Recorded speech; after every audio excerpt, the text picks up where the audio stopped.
السلام علیکم۔ اس سے پہلے آپ کو سورہ انفال میں 1 to 10 آپ کو ایکسپلین کی گئی تھی، اس کے بعد پھر آپ کو 11 to 19 ایکسپلین کی گئی تھی۔ اس کے سارے کوشچنس سے آپ کو کرا دیے گئے تھے۔ آیت مبارکہ کے حوالے سے تھے کہ آیت مبارکہ آپ کو اس میں سے بک میں سے نکال کے اور پھر اس کا ترجمہ بک میں سے نکال کے لکھنا تھا۔ 11 to 19 بھی آپ کی کمپلیٹ ہو گئی تھی، 1 to 10 بھی آپ کی کمپلیٹ ہو گئی تھی، سارے کوشچن آنسر بھی آپ کے ہو چکے تھے۔ اب آ رہا ہے آپ کے پاس سورہ انفال میں 20 سے 28 کے بارے میں آپ کے پاس آ رہا ہے۔ سورہ انفال آپ کو پتہ ہے تقریباً 75 آیات پر مشتمل ہے،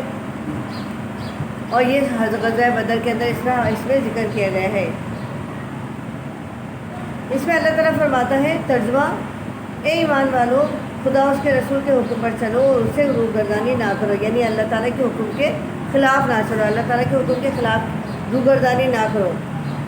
یعنی نافرمانی نہ کرو۔ اور تم سنتے ہو اور ان لوگوں جیسے نہ ہونا جو کہتے ہیں کہ ہم نے حکم خدا سن لیا مگر حقیقت میں سنتے نہیں ہیں۔ اللہ تعالیٰ ایمان والوں کو ان کے بارے میں بتا رہا ہے، ان لوگوں کے بارے میں بتا رہا ہے جو حقیقت میں جو کہتے ہیں کہ ہم نے تو سن لیا، ہم اللہ تعالیٰ کے حکم کو سنتے ہیں، ہم نے اس کو حکم مان لیا، حکم کو سن لیا، وہ جو باتیں کہہ رہے ہیں ہم نے سب سن لی۔ لوگوں سے وہ کہتے ہیں تم سنتے ہو، اور ان لوگوں جیسے نہ ہونا جو کہتے ہیں کہ ہم نے حکم خدا سن لیا، لیکن کیا مگر حقیقت میں سنتے نہیں ہیں۔ لیکن حقیقت میں ان کو کچھ معلوم نہیں ہے، وہ سنتے ہی نہیں ہیں، وہ اس قابل ہی نہیں ہے کہ اللہ تعالیٰ کا حکم جو ہے وہ ان کے اندر وہ یہ سن سکیں، یہ بات سمجھ سکیں، کیونکہ ان کے پاس اتنی صلاحیت ہی نہیں ہے، وہ حکم خدا سننے کی ان کے پاس صلاحیت ہی نہیں ہے۔ کچھ شک نہیں کہ خدا کے نزدیک تمام جانداروں سے بدتر بہرے اور گونگے ہیں جو کچھ نہیں سمجھتے۔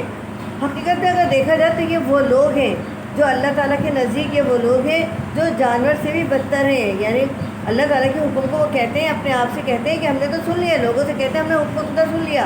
اور ہم اس کی باتوں کو سنتے ہیں، مانتے ہیں اور دیکھتے ہیں،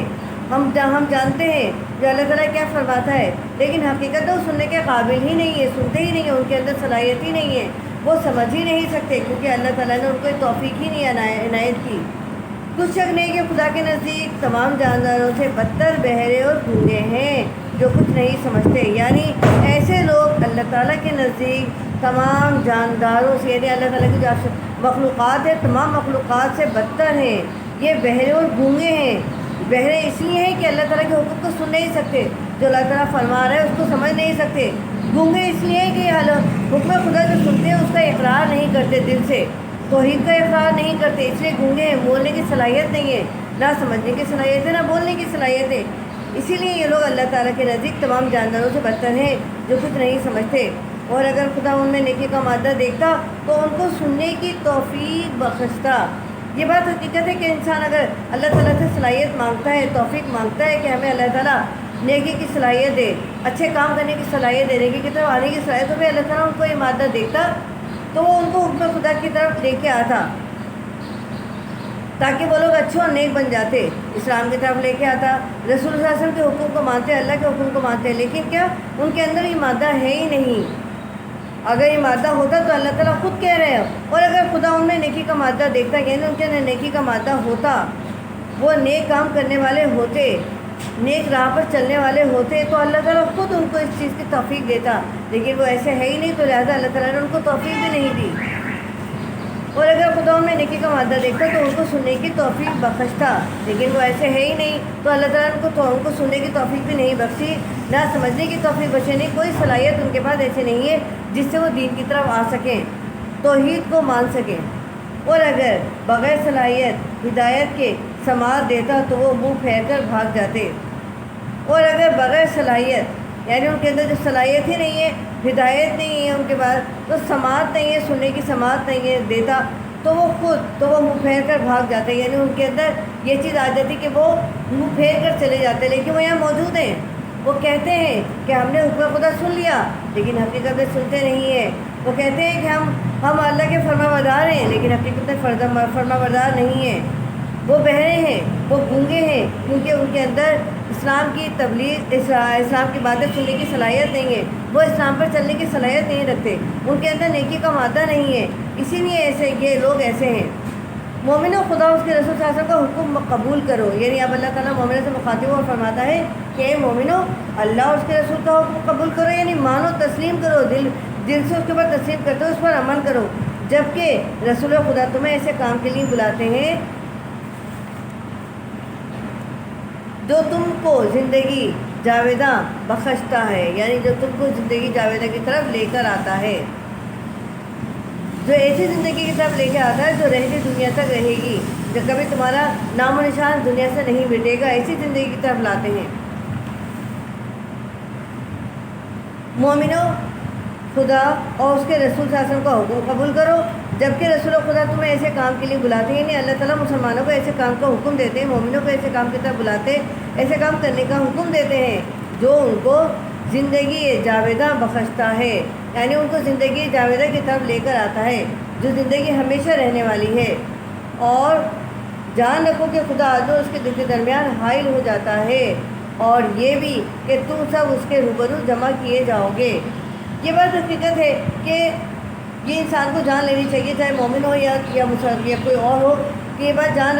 لینی چاہیے کہ خدا آدمی اور اس کے دل کے درمیان موجود ہے۔ کہتے ہیں کہ اللہ تعالیٰ انسان کی شہرت سے بھی زیادہ قریب ہے، اللہ تعالیٰ انسان کے اتنا زیادہ قریب ہے کہ خود انسان نہیں ہے۔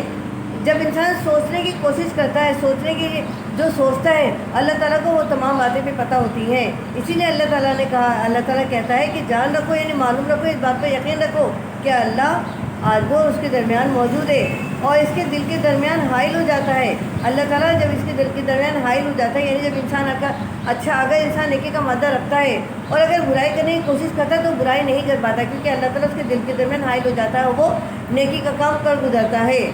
کیونکہ اس کے دل کے اندر نیکی کا مادہ ہوتا ہے، اور اللہ تعالیٰ اس نیکی کے مادے کو دیکھتے ہوئے اس کو برائی کی طرف نہیں لاتا، نہ اسے برائی کی طرف جانے دیتا ہے۔ اور یہ بھی کہ تم سب اس کے روبرو جمع کیے جاؤ گے، اور یہ بھی جان رکھو، یہ بھی حقیقت ہے، اس بات کو معلوم تسلیم کرو کہ ایک دن ایسا آئے گا کہ تمہیں اپنے تمام نامہ اعمال کا حساب کتاب اللہ تعالیٰ کے سامنے دینا ہوگا، تم اس کے روبرو جمع کیے جاؤ گے، اس کے روبرو حاضر کیے جاؤ گے، تمہیں پتہ ہوگا کہ تم نے کیا کیا ہے، اور تمہیں کس کے سامنے حاضر ہو کر اپنی تمام باتوں کا اقرار کرنا ہے، اپنے تمام جرم کا اقرار کرنا ہے، اپنے تمام غلطیوں کا اقرار کرنا ہے۔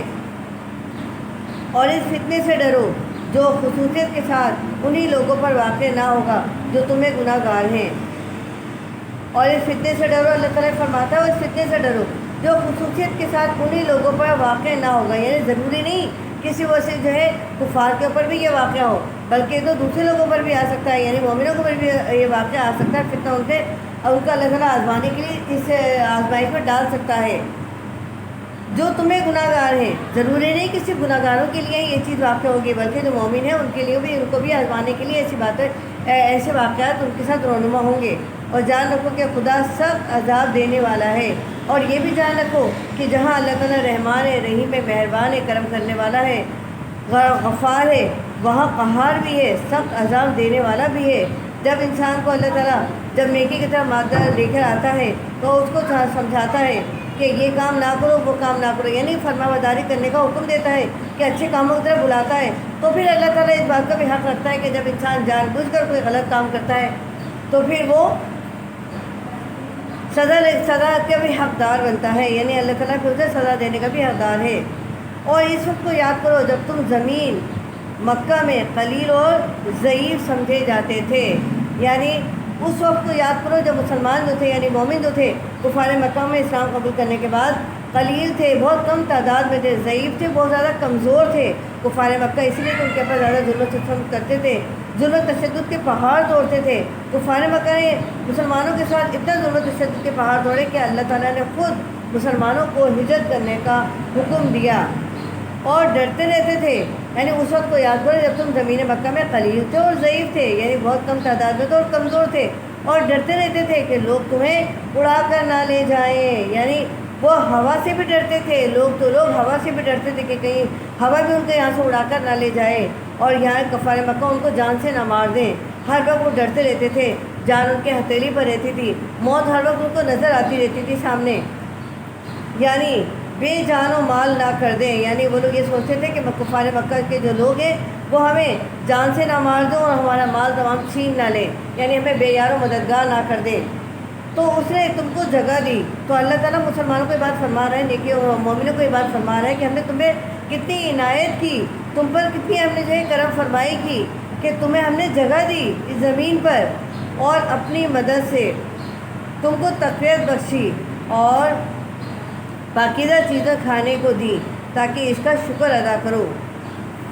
یہاں اللہ تعالیٰ مومنوں کی بات فرما رہا ہے کہ اللہ تعالیٰ کے جو ہم نے تم پر عنایتیں کی ہیں ان میں سے چند عنایتیں اللہ تعالیٰ ان کو فرما رہا ہے، بتا رہا ہے کہ جب تم قلیل تھے، کفار مکہ میں بے یار و مددگار تھے، ضعیف تھے، بہت زیادہ کمزور تھے، اور تم ہر وقت اسے ڈرتے رہتے تھے اور تم یہ سمجھتے تھے کہ ہمیں اڑا کر نہ لے جائیں، یعنی بے یاد جان و مال نہ کر دیں، یعنی جان سے نہ مار دو اور مال نہ چھین لیں ہماری۔ تو اللہ تعالیٰ نے تم پر مہربانی کی، یہ عنایت کی کہ اس نے تم کو جگہ دی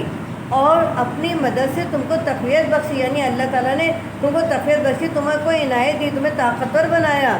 اور اتنا طاقتور بنایا اس کے ساتھ ساتھ اللہ تعالیٰ نے تم کو پاکیزہ چیزیں کھانے کو دی۔ یہ بتایا کہ کون سی چیزیں کھانی ہیں، پاکیزہ کون سی ہیں، حلال کون سی ہیں، جس سے تمہیں تقویت ملے گی، تمہارا ایمان تازہ رہے گا، تاکہ اس کا تم شکر ادا کرو۔ اب تمہارے اوپر ہے کہ تم اللہ تعالیٰ کی تمام نعمتوں کا شکر ادا کرو جو اس نے تم پر کی۔ تم ضعیف تھے، تمہیں طاقتور بنایا، تم ضعیف تھے، قلیل تھے، تمہاری تعداد کو بڑھایا، ضعیف تھے، تمہیں طاقتور بنایا، تقویت بخشی، تمہیں پاکیزہ چیزیں کھانے کو دی۔ اب تمہیں نہیں پتہ تھا کہ حلال اور حرام کیا ہے، ان میں کیسی چیزیں کھانے کو ہیں، تو اللہ تعالیٰ تمہیں پاکیزہ چیزیں دی تاکہ اس کا شکر ادا کرو۔ اب یہ مومنوں کے لیے بہت ضروری ہو گیا ہے کہ لمحہ لمحہ اللہ تعالیٰ کا شکر ادا کریں، کیونکہ جو لوگ شکر ادا کرتے ہیں اللہ تعالیٰ انہیں اور زیادہ عنایت فرماتا ہے۔ اے ایمان والو، نہ تو خدا اور رسول صلی اللہ علیہ وسلم کی امانت میں خیانت کرو۔ اب اللہ تعالیٰ کیا فرما رہا ہے کہ اب اے ایمان والو، یہ اللہ تعالیٰ ان کو تنبیہ کر رہا ہے، نصیحت کر رہا ہے کہ اے ایمان والو، نہ تو خدا اور رسول کی امانت میں خیانت کرو، یعنی جو امانتیں اللہ تعالیٰ نے تمہیں دی ہیں اس میں خیانت سے کام نہ کرو، اور نہ اپنی جانوں میں خیانت کرو، یعنی اپنی امانتوں میں خیانت کرو، یعنی جو اللہ تعالیٰ نے تمہیں دی ہے امانت کے طور پر ان امانتوں میں بھی خیانت نہ کرو، اور نہ اپنی امانتوں میں خیانت، جو تمہارے پاس امانت ہیں ان میں بھی خیانت نہ کرو۔ اور تم ان باتوں کو جانتے ہو اور جان رکھو کہ تمہارا مال اور اولاد بڑی آزمائش ہے، اور یہ کہ خدا کے پاس نیکیوں کا بڑا ثواب ہے۔ اور یہ جان رکھو کہ تمہارا مال اور اولاد، یعنی جو کچھ تمہارے پاس مال ہے وہ اللہ تعالیٰ کا دیا ہوا ہے، وہ اللہ تعالیٰ کی راہ میں خرچ کرو، اس کو چھپا کر مت رکھو، اس کو جو ہے سہت کر مت رکھو، بلکہ جو اللہ تعالیٰ نے حکم دیا ہے کہ اس میں زکوٰۃ ادا کرو، غریبوں پر مسکینوں پر تقسیم کرو، ان کے کام آؤ، یتیموں کی کفالت کرو، ان کی مدد کرو، مسکینوں کا مدد کرو، تو یہ مال اس طرح اپنا استعمال کرو، نہ کہ اس میں خیانت کرو، اپنے لیے سنبھال کر رکھو کہ آگے ہمیں کام آئے گا۔ اور اولاد بڑی آزمائش، اور نہ ہی اپنے اولادوں پر فخر کرو کہ یہ تو اولاد اللہ تعالیٰ کی طرف سے دی گئی ہے، تم ان پہ فخر کرنے کی تمہیں کوئی ضرورت نہیں ہے، یہ اللہ تعالیٰ کی طرف سے اگر عنایت کی گئی ہے تو اس کی حفاظت کرو، اس کے اندر کسی قسم کی خیانت نہ کرو، یعنی ان کی پرورش اچھے طریقے سے کرو تاکہ یہ اسلام کے لیے ایک بڑی طاقت کے طور پر سامنے آئیں۔ یعنی تمہارا مال اور تمہاری اولاد ایک آزمائش ہے، اللہ تعالیٰ مال دے کر بھی آزماتا ہے، اللہ تعالیٰ اولاد دے کر بھی آزماتا ہے، تاکہ انسان جو ہے غرور و تکبر میں شکار نہ ہو۔ مال اگر دے دیتا ہے تو انسان کو اپنے مال پر غرور و تکبر ہو جاتا ہے، وہ حیثیت کا رکھتا ہے، مال کی محبت میں مبتلا ہو جاتا ہے، لہٰذا اس مال کی محبت میں بھی مبتلا نہیں ہونا، بلکہ اس مال کو جس کام کے لیے دیا ہے اس کام کے لیے استعمال کرنا، زکوٰۃ ادا کرنا، اور غریبوں مسکینوں میں اس کو تقسیم کرنا، اور اسے کھانا وغیرہ لوگوں کو کھلانا۔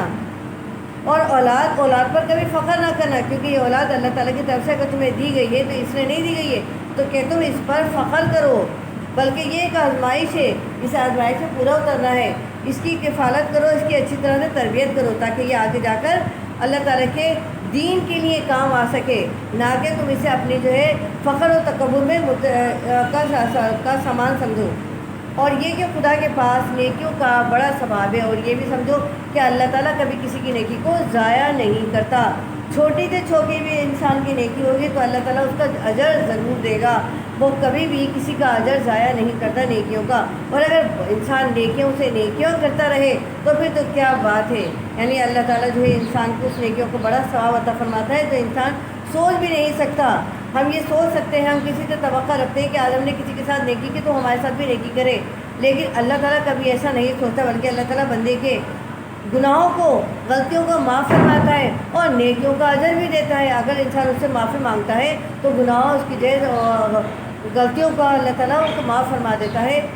اور لیکن نیکیوں میں کوئی کمی نہیں آنے دیتا، بلکہ نیکیوں کے کام کا ثواب بھی بڑا ملتا ہے، بڑا دیتا ہے، کیونکہ اللہ تعالیٰ بڑا بے نیاز ہے، وہ کسی سے کوئی توقع نہیں رکھتا، بلکہ بندے کی اگر توقعات اللہ تعالیٰ سے اچھی وابستہ ہیں تو ان کو سمجھتے ہوئے ان کے ساتھ بڑی